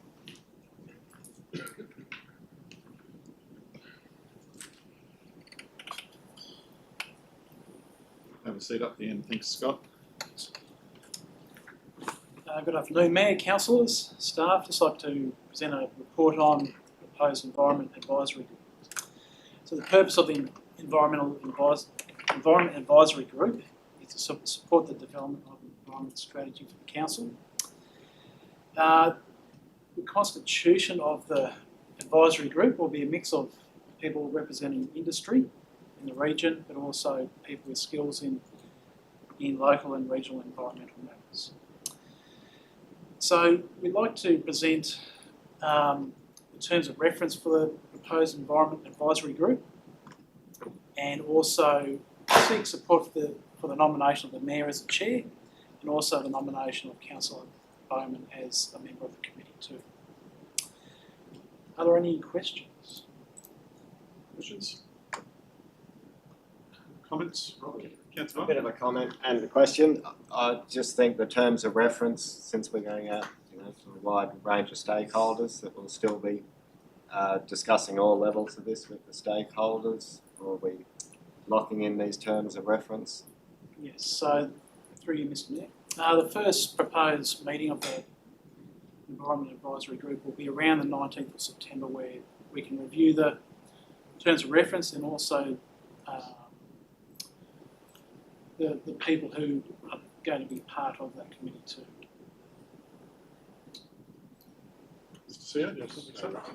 Yes, I probably read the resolution a little bit broader than you might have read there, which is basically the authority of the CEO to work with the team to basically establish the group, to select the people in relation to it, to actually look at the terms of reference. We, as with the economic advisory group, we gave the group the chance to just talk about some of those terms of reference, and if there was some modifications, and modify accordingly. So, yeah, I read that quite broadly, that we'll go and do those elements going forward. So let's take forward the proposed terms of reference, but actually work it with the group. Yep. Anybody else like to comment on the item? Look, I think this is a good first step. I think something I was quite keen to see this year was really to, we're aware of how many environmental groups, groups addressing coastal issues, pest management issues, variety of NRM groups in our region. So I think it's a really good opportunity to bring us together as an industry and really create what I hope will be a cohesive strategy and pathway forward to really identify what Council's role is with regards to environmental management in our region, but also give us a platform that we can work with those partners to advocate for what we see as being our priorities. Councillor Simpson. Thanks. Just to follow up on that, Mayor, I was going to mention this later on in the community services report with some of the feral animals and introduced weeds and pests we have in the region. But, this might be a better opportunity for you to advocate to the state. Recently announced 100 odd million or 100 biosecurity officers. So we've got this group set up. It might be a good starting point, like we are in the middle of the state, the centre of the Great Barrier Reef. So hopefully we can score 2 or 3 maybe biosecurity officers for this region. But, yeah, I think it's a good starting point. Any further comment? Okay. The motion that Council establish an environmental advisory group, adopt the proposed terms of reference for the Environment Advisory Group and appoint myself and Councillor Bowman as members of that group. I put to the vote. Those in favour? Motion is carried. 2025 grants totaling $2,500, 1 donation totaling $1,000, 2 in-kind donations total $6,620, 6 sponsorships totaling $63,575, 1 sport and rec grant for $2,000, and 3 donations on council fees for $1,374. And noted in the report, Mr. Mayor, is those that were declined and the reasoning behind being declined. Thank you, Director. Any comment or question around the report? No. Okay, the motion that Council note the financial support for junior elite athlete grants, donation and in-kind donation applications, sponsorship applications, financial support for sport and recreation clubs, and donation on council fees. As per the report, I put to the vote. Those in favour? Motion is carried unanimously. Item 11.9, approved inspection program 2025. I'm going to say animals registration audit. Dog and cat registration audit. Move Councillor Clifford, second Councillor Wright. Director Julie, would you like to speak? Thank you, Mr. Mayor. Councillors, this is basically a mechanical report, requires a council resolution to enable the local laws officers to go and conduct the approved inspection program for this year. It's for both dogs and cat registrations, and also to check on multiple animals. So the officers will be out and about, and we intend commencing Monday the 22nd of September and going through till Friday the 12th of December. That's the 3-month period, Mr. Mayor, and that also gives the comms team time to get some advertising out that we're on our way. Thank you. Any questions or comments? Councillor Clifford. Director Julie, is there only cats and dogs that have to be registered? Because I remember my girlfriend in Melbourne had to register her pot-bellied pig. I'm just wondering if that's where it stops, because people do have other things as pets, other than mobbies and doggies. Just curious. Whitsunday Regional Council, dogs and cats only. Whitsunday Regional Council, a Pot Belly pig is a swine, and swine is prohibited in a residential area. So, yeah. Thank you. Okay, anything further? Okay, the motion the council approves to conduct a selective inspection program in accordance with Local Government Act 2009 from Monday 22nd September 2025 to Friday 12th September 2025 for the purposes as noted in the report, and also that the public notification of the program is in accordance with the Local Government Act 2009. I put to the vote. Those in favour? The motion's carried unanimously. Item 11.10, Community Services and Facilitation Quarterly Report, April to June 2025. Move Councillor Wright. I'll second that one. Director Julie, would you like to speak to the item? Thank you, Mr. Mayor. Councillors, just a brief rundown on Q4 for 24-25. We saw 5 external events held across the region with a total of just over 1,500 participants attending. The events included Easter celebrations, Welcome to Wales at Airlie Foreshore, National Reconciliation Week, Student Speaker Series in Queensland Day at Crossy Entertainment Centre, plus the Multicultural Festival at the Bowen Foreshore. So, councillors, you can see that the events have been being held region-wide. The Crossy Entertainment Centre's ticket sales for the quarter totaled 6,293, and that's an increase of just over 38% from the previous quarter, with the PEC website hits also increasing to a reach of over 65,000, which it also is just over 26% increase. The shows and performances for the quarter included 77 cinema events with 18 different movies, 15 shows and performances with 4 of those shows sold out, which is just great. The Community Services and Facilitation team received 1,246 CRMs for the quarter, with 875 of those completed. And Environmental Health and the Local Laws teams, they received 909 of those, with 612 completed within the quarter. That doesn't mean that they're not going to be completed. It was just in that actual quarter that they were completed. The region's libraries' quarterly attendance and borrowings decreased, with the website visits and e-libraries increasing for the quarter compared to Q4 2024. So attendance was down by 5.97%, borrowings down 16.9%, e-library up, and this is a great increase, 15.29% increase on e-library, and library website visits up just over 9%. Scott's Natural Resource Management projects for Q4 included 2 council staff attending and presenting at the Pest, Animal and Weed Symposium 2025 in Gladstone. 4 papers covered feral pig, leukemia and yellow crazy ant topics, and Bren's in Gladstone, I believe, today also presenting on feral pigs. Staff attended the LGAQ workshop in Mackay, and that was attended by approximately 30 council NRM staff from across central and north Queensland. So council's NRM staff presented on the topics of erosion and sediment control, as well as leukemia. Whitsunday Regional Council then hosted the Central Queensland Pest Forum in Airlie Beach from the 18th to the 19th of June. There were 16 staff from a range of councils, including Longreach, Banana, Mackay, Isaac and Boolyah. The yellow crazy ant baiting occurred on the 23rd of April through till the 1st of May, plus the feral pig control program, 2 flights within the quarter, and that resulted in 194 feral animals destroyed, along with 102 property visits and or site inspections, and conducting pertaining to environment and bushfire management.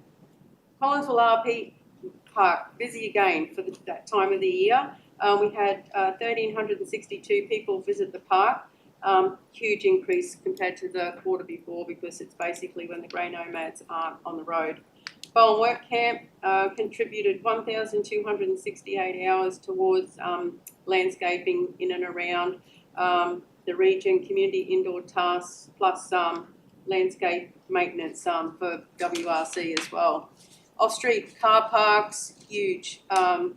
Generated 29,397 transactions, again up from the previous quarter thanks to school holidays and great weather.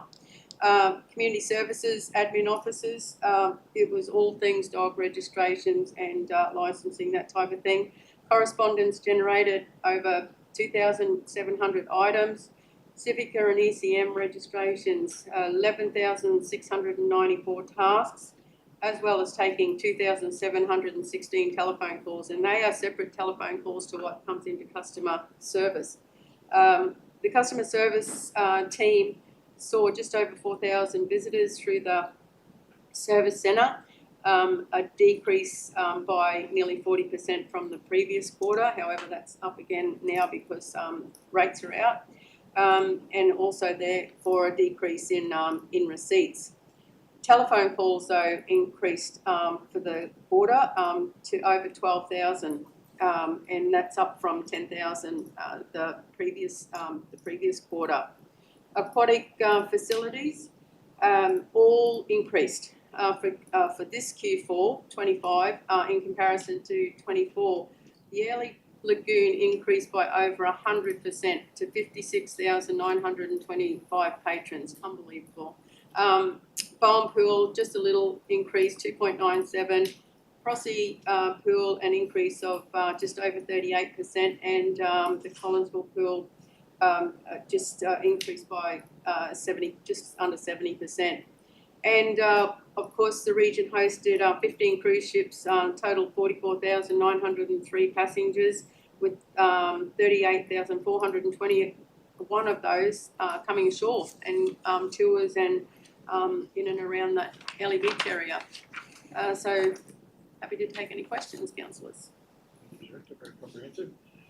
Questions or comment, Councillor Simpson? Doesn't sound like a scratch record, Mr. Mayor, but I'll just, in Scott's report there, thanks Director Julie, talking about the feral pigs. At the moment, I've had reports from people around the surrounding areas of Conway National Park and Dryanda National Park that are coming across pigs unseen in living memory, like not just the odd one. There's 20 mobs, 20 and 30 and more. They've decimated some of the cane paddocks, and they do the same to the environment. Scott had a report a few years ago which had a dollar figure put on damage to the crops and the environment. And I think it's time, with, as I mentioned before, with the state's announcement with biosecurity officers, that we try and get some people up here. In the report it suggests yellow crazy ants. I know we've got them around Chute Harbour and Airlie, but there's been 5 mine sites in the vicinity with red fire ants. They're probably the worst pest we've got in Australia at the moment. Noxious weeds, China apple, I've had people contact me wanting biological control, and the list just goes on and on and on. And I don't know, it's the farmer and me. We need to spend big money. We don't have it as a local government, but the state and feds do, and we need to put our hand out, Mr. Mayor, when you go to town. The more you can bring home, the better for me and the environment. We really need to get on top of this, because the feral pigs, to start with, are really, really bad this year. We'll just then address Councillor Simpson's comment there. We've got the Assistant Minister for Primary Industries, Sean Dillon, here on the weekend, so I'll raise all of those points with the opportunity. Councillor Collins. Just carrying on from Gary. Yeah, the pigs are a problem. They're not getting controlled in the national parks. They're coming straight out of the national parks onto the farms. You've got them all around here, out the back, Repulse Creek. The pigs are just crazy over there at the moment, and monsters too, you know. So it's all the national parks. They're not getting. They used to go through the national parks and clean them out, but they're not doing it anymore. Thanks, Mr. Mayor. Councillors, I've got some statistics here for just July, just passed. So there were 6 traps set for the month, and from those traps, 33 animals, which are basically pigs, trapped and destroyed. Yeah, they're the ones that are close to town, okay? Bren also was in the air for 4 flights, and from those 4 flights, 751, big figures for that round. So, and just continuing to work on it. So, yeah. Director, and maybe this is a question for Scott, do we have any information on what the state may be doing around the national parks with regards to baiting, control, anything? Through you, Mr Mayor, in most years we work with national parks on a coordinated aerial baiting program. Previous years it's occurred in October, where we work with national parks with the development of a baiting program. It's delivered through Conway and Dryden National Parks. I don't think it occurred last year, it certainly occurred the year before. We have been in recent discussions with Queensland Parks and Wildlife Service on the development of an aerial baiting program for this October and trying to expand it to Proserpine State Forest and also possibly younger. Councillor Clifford. Thank you, Mr Mayor. I'm still getting heaps of complaints, and I know the team's doing the best they can, but out around the little airport, you know, out that area at the back of Jubilee Pocket, now these things just aren't annoying, they're dangerous, and I'm really, really worried that a child's going to get gored or whatever the terminology is, because they're quite aggressive. It's not so much the damage to people's gardens and what have you. It's the public safety issue in the suburbs that I'm really worried about. But the team's been doing a really good job. Thank you, Councillor Clifford. Councillor Wright. Yeah, through the chair. Yeah, Scott, I know a couple of years ago Scott did set some traps at Bowen Junior Rugby League grounds, and there was a group of pigs that would come through and dig up the fields. And I remember going there one Saturday morning, and they'd sort of come through again right before the kids were meant to play football, and it's not safe, and you know it is bad, and when they're coming into suburbia like that. So I guess backing up Councillor Simpson, the more help we can get, the better, that's for sure. Just on another topic though, just a question regarding the pools. I think Collinsville Pool's set to open again 1st of September. Yep. Thank you. Mr CEO, I'm just trying to recall a conversation. Have we had an opportunity to have someone support the Queensland Government's primary industries call it like strategic plan or roadmap? I believe we had a request come through, is that correct?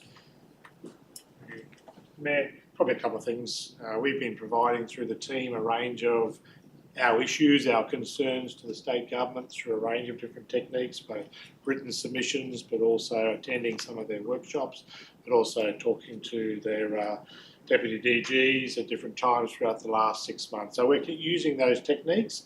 I think it's probably time for us to actually roll some of those key elements together into an advocacy package so that we actually can do a little bit more focus to aid you and when next time you're in Brisbane to see some of those ministers as well. They have pushed out a lot of the program over the last few days. A lot of it was focused around Toowoomba and Rockhampton. I think it's just making sure that we can now push our elements and our components through over the coming months and years as well, because I think wild pigs is an issue in our area. It's an issue through most of the state. We just need to probably get ours online. As mentioned, there's a little bit of a focus around the different ants that are in the different locations. Ours is the yellow crazy ants, and obviously making sure that gets pushed back up to the top of the list as being important in relation to it.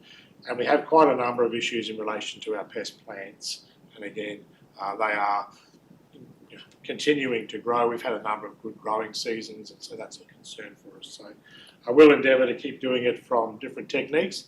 I think it is probably, as we've done with other elements, work with Paul Hanlon and the grants and the advocacy team to try and get a bit more of a focused package for you. Councillor Collins? Yeah, Mr Mayor, while you mention minutes, it'd be remiss of me not to mention the dingo wild dog situation in the area at the moment. I've had 2 or 3 graziers which have had 0% calving rates in the last 12 months. There's actually quite a lot of dogs running around the place at the moment, not only in this, not out west, or the whole area, whole region, yes. I think one of the suggestions that's been raised around the look, dingoes is obviously one thing, but I guess wild dogs and wild dog control. Yeah. So that's fun. Quickly, for me, I'm certainly supportive of the report. A lot of work that's done for our community. I think we do have a relatively successful pig program. As you say, a lot of people look to us. That's still a difficult area, and I know Scott probably knows better than me that one of the difficulties in the urban areas were people with pets concerned about the baiting, and there's actually ended up with a buffer around the urban areas where national parks were warned off by residents concerned for their pets, and that has created this safety zone for the pigs in that interaction area. So it's a pro and con of everybody. Also, I'd like to compliment Scott on the presentation down in Mackay. There was a lot of people there from a lot of range. I think that showed way back in the early days, stepping the Lakina up as a locally declared weed. You obviously can't solve everything. There's a lot of problems, but some of these things gave us an ability to make compliance in property owners. We still struggle to comply on all our land. And I saw in the upcoming resolutions that, I think before my time, 2022, a resolution about looking at putting brader grass into locally declared things too. So I think that over the years there certainly have been things that we're trying to advocate and raise by having an overall environmental strategy that can let us look at all these issues and prioritise them, and then try and find the funding sources for them. So I think natural resource obviously a big part of Director Julie's community portfolio, but really within the report shows how much that we do for a lot of the members of the community. Any further commentary on this one? Okay, the motion that Council received the Community Services and Facilitation Quarterly Report, Quarter 4 for 24-25. I put to the vote. Those in favour? Motion is carried unanimously. Item 11.11, which is the Coastal Council Adaptation Task Force. Move Councillor Collins, second Councillor Wright. Director Julie, are you going to speak to this one, or would you like Manager Scott? Manager Scott, please come forward, Scott.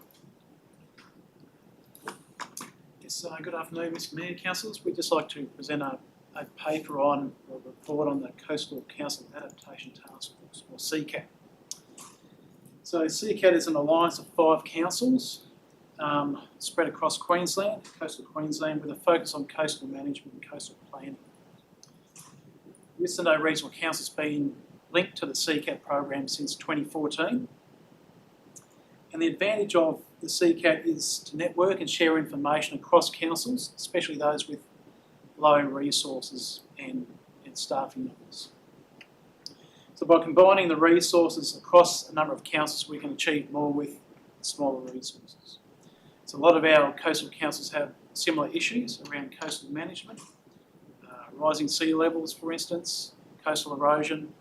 So by helping each other solve the problems, we get more done. To be a member of the CCAT Alliance, it's $10,000 a year from each of the 5 councils. So that $10,000 goes towards employing a part-time CCAT officer, whose job is to really be the glue between the participating councils, help us network, share information and knowledge, and also apply for grants on behalf of the Alliance. So in this report, we're seeking support from the council to continue our involvement in CCAT for 1 year initially, and hopefully through the environment strategy we can discuss more about coastal management, coastal planning issues, and whether we continue long term with the CCAT Alliance. We'd also need to nominate a councillor to be part of the CCAT Executive Committee too. Are there any questions? Councillor Clifford. You're on mute, Jen. I'd be very keen to be part of that group. It sort of aligns with some other things that I've done, and yeah, it's a bit of a passion of mine. Okay, so I think that the recommendation, this just come up in briefing, that Councillor Simpson was was put forward at that briefing as the nominated committee member. This may be through virtue of you maybe missing the briefing, Jan, but yeah, that's all right. Councillor Simpson, do you want to comment?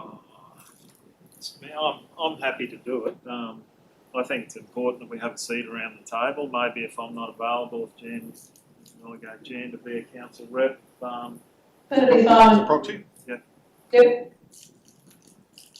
Do you want to add that in there, Mr. CEO, to include Councillor Clifford? Today, Queensland parents will gain unprecedented. Keep the 9 news update to yourself. So yeah, nominate councillors, unless there's any further debate on the matter. Probably just say. Councillor Simpson? I'm happy for Councillor Clifford to do it. I did put myself forward as a proxy. Since then, I actually look back when I first came into council, and CCAT was actually one of my committees.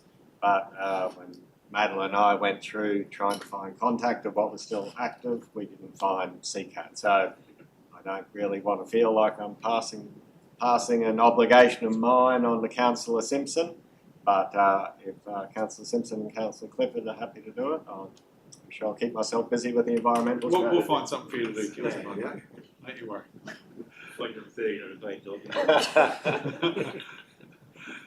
Okay. Any questions regarding CCAT generally, comments? I think speaking from my own side of things, you know, I know there was a discussion around the 3-year funding and the 1-year funding, and I thought my thoughts is we obviously that environment strategy we want to highlight what our priorities are, and I think it's a good opportunity to fully consider this and the role we play, and I think probably get that feedback from the other stakeholders as well. I think would be valuable, but yeah, I think don't take that as anything other than still very supportive of the initiative, and yeah, I think just giving it adequate strategic consideration. So, any further commentary? Okay, the motion that Council supports the Whitsunday Regional Council being a member of the Coastal Council Adaptation Task Force for 1 year to the end of 2026 financial year, with the option to continue following the completion of the environmental strategy, and nominate Councillor Gary Simpson to be the Whitsunday Regional Council Executive Member, and nominate Councillor Jan Clifford to be the proxy. I put to the vote. Those in favour? Motion's carried unanimously. Item 11.12, implementation of council resolutions. Move Councillor Simpson, second Councillor Collins. Mr. Shuttlewood, would you like to speak to your report? Thank you, Mr. Mayor. Very quick, this report is presented to Council, so an update on the status of council resolutions to ensure that Council can see that these are proceeding, and if there are actions which have delayed or halted, you can see the reasons why they are. They are regularly reviewed by each department and comments made to ensure that there is some context to what the report does say. And as each director is able to respond to any questions about each action. Shuttlewood, any commentary, questions? Councillor Bowman? Just that I think some of this does still need updating. Probably there is an opportunity for some review if we can say time's passed and that things have resolved themselves, or the further information has done them, and we can actually take something off the officer's plate that is a resolution. I think it's something we could probably look at a bit closer, you know, through some of them that I've read. Probably the one related question would be seeing a mention of the significant tree register in amongst the street tree program. Scott's run away from the room, but probably somebody else around the table here that could just bring me up to date on that. See it? Mention of the significant tree program. Another one for Wednesday. A significant tree register. Through you, Mr. Mayor, I've not heard about it for some time. I have heard it mentioned during my time here, so I probably need to go back and have a look at where it is and what the next steps in the process are. I know that we did start the process of collecting and identifying those particular areas. Go back and find out where the process is. I just found an alternate job for Councillor Bowman there. It was Councillor Simpson's resolution to protect the community tree. Council, it's not so much about significant tree register, but just an advice and clarity or the law of unintended consequences.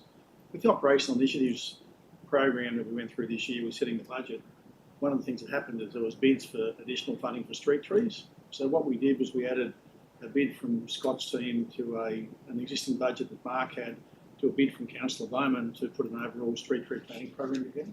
That wasn't funded as part of the operational initiatives. So what that's meant by accident is they actually have no money for planting street trees in 25-26. So I just want a bit of clarity there when someone rings me up and says, hey, why aren't we planting street trees in these locations? It's because they don't have the budget in 25-26 at this point in time. Thank you. Thank you, Derek. Externally funded stayed in the corporate plan, unfortunately. Carefully worded. Okay, anything further on this one? Councillor Clifford?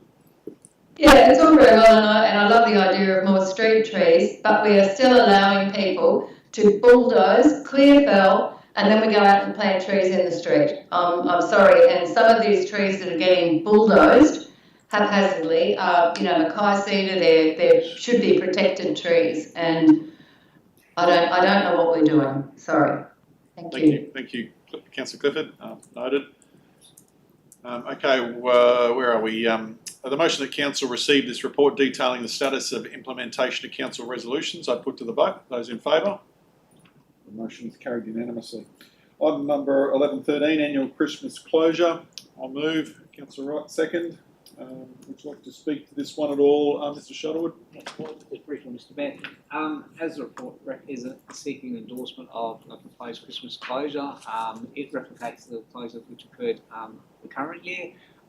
In the report also identifies that focus on the functions which will still operate. There will still be the maintenance and activities occurring. There'll still be backup on call from all the water and sewer and parks and roads, and also the property facilities and cleaning of home entities. Mr. Shuttlewood.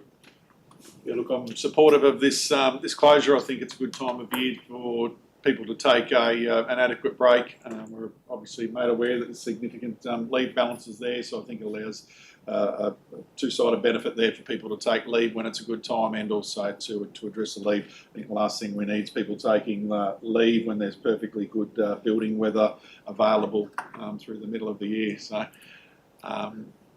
anybody else would like to comment on this one? Just quickly say, with the dates to open council from Monday to close on a Tuesday or a Wednesday, and I think we all agree we've been asking more of our staff, so therefore I think we have to give back by giving them appropriate family time around the holidays. And I don't think it's the best use of council time to have very short weeks or people coming back in between there. So I fully support the 2 working weeks to be able to give people the ability to spend time with their family and take a break and come back for a fresh new year next year. Any further comment? Okay, the motion that Council endorse the closure of Council offices, libraries, customer service centres and depots during the Christmas New Year period commencing from Monday 22nd December 2025, resuming normal operating hours Monday 5th of January 2026. Noting other facilities will operate throughout this period, including after-hours service, skeleton, works crews and waste services. I put to the vote. Those in favour? The motion is carried unanimously. Item number 11.14, monthly finance report. Moved Councillor Finlay, second Councillor Bowman. Katie, would you like to speak to this item? Sure.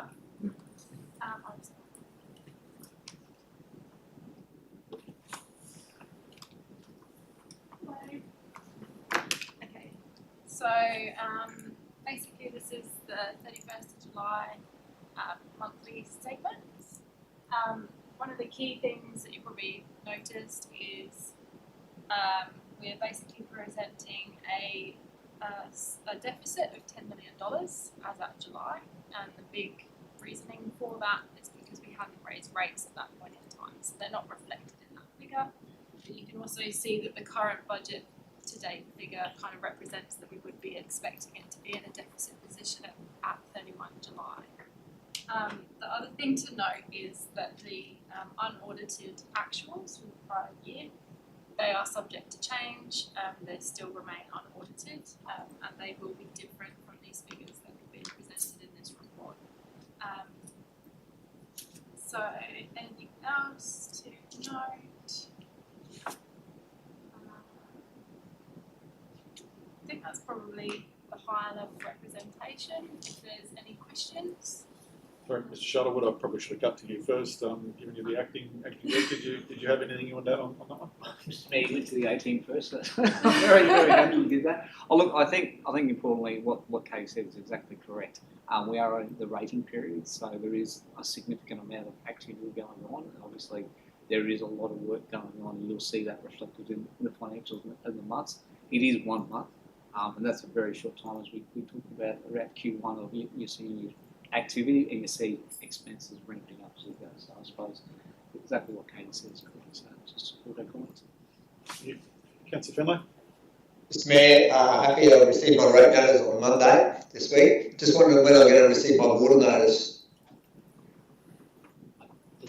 I will confirm, Rob, they were issued. No, they should be issuing later in the week. That was later this week, Councillor Finlay. Councillor Finlay. Thank you, Mr. Mayor. I look forward to it. Green Lawns, Councillor We look forward to it. He's a good customer. Probably just touch on the back of that.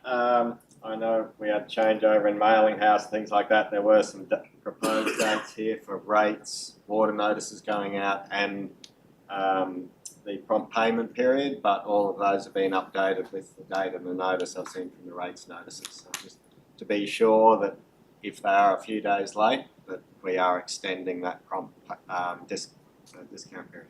Through Mr. Mayor, that is correct. Further commentary.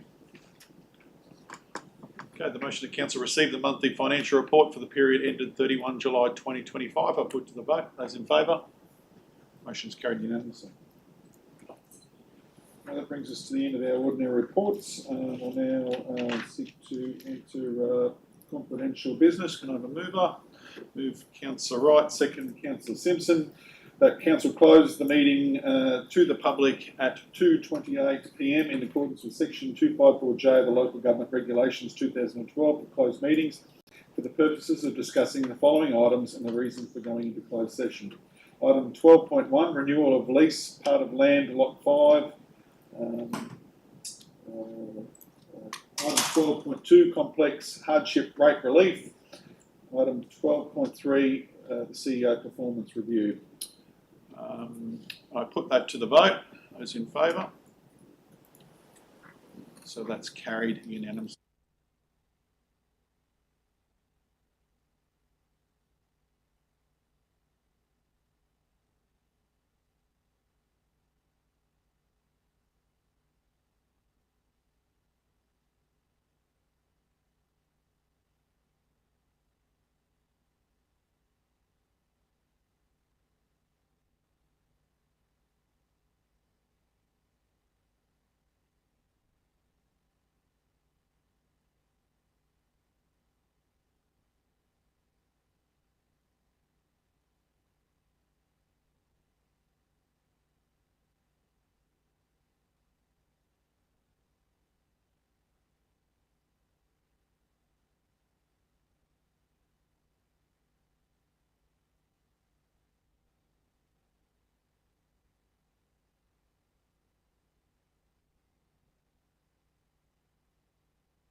live stream this week.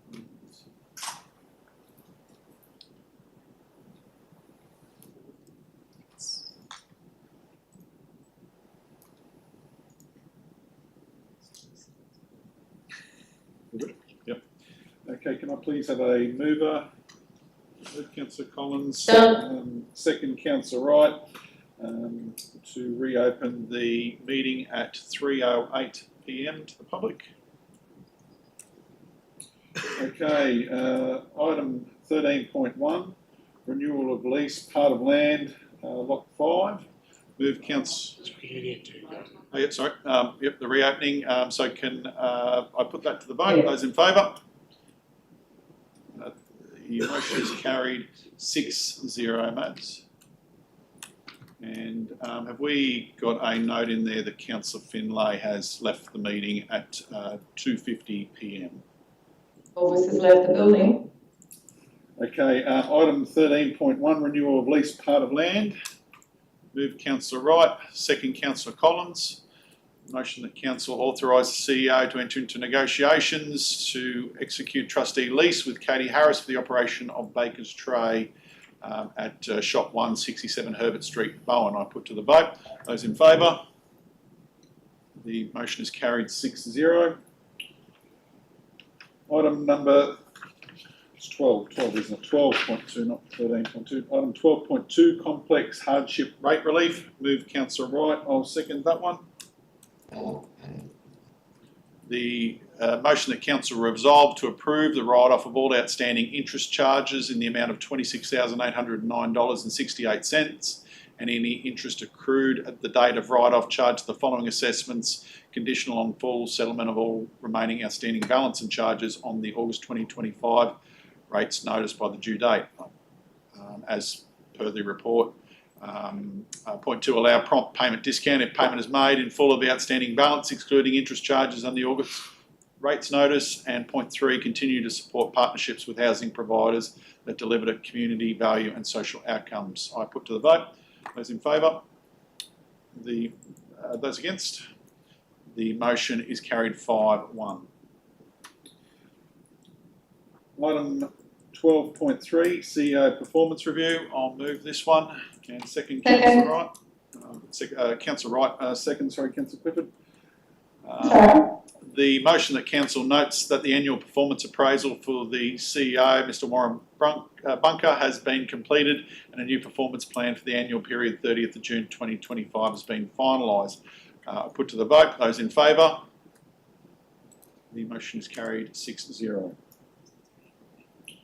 Okay, moving on to item number 13.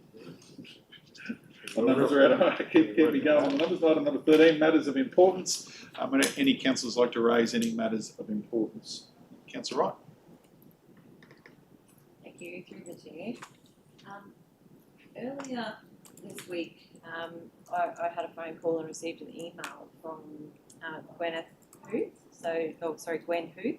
So she's the daughter of Jean and Sylvia Wilson that actually built Muller's Lagoon.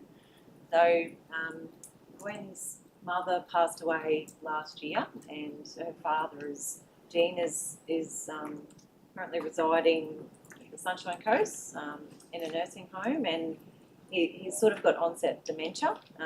He's 98 years old, and Gwen actually discussed with her family that she'd really like to see some part of Muller's Lagoon named after her father. She did say time is definitely of the essence in this particular instance, and in his nursing home he does have a photo up on the wall of Muller's Lagoon, and he talks about that fondly to anyone who comes in to visit. So it's a big part of his life, and I know that, yeah, it has sort of shaped Bowen and that particular area in town.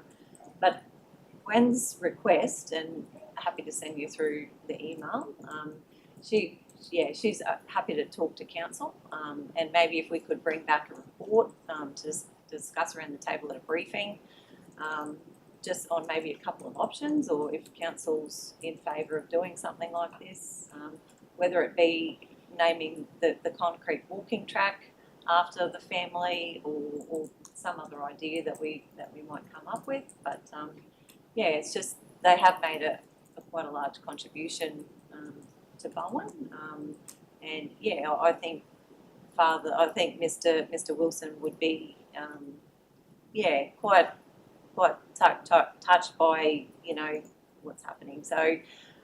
But yes, you did say time is definitely of the essence because he does have onset dementia. And yeah, if I could have water on the table today just to bring back a report to discuss this further. Happy to take that on notice, Mr. CEO, to bring back a briefing on the item. Yep. Okay. Anything further, councillors? Do we have to vote on that, Mr. Mayor? Or? CEO's taken it on notice to bring it back to the briefing item. You happy with that? Yep, that's fine. Yep. Okay, nothing further. All right, if that's all, I'll declare the meeting closed at 3:13 p.m. Thank you for your attendance and also patience today with the change of agenda and schedule. Thank you, everyone. Good.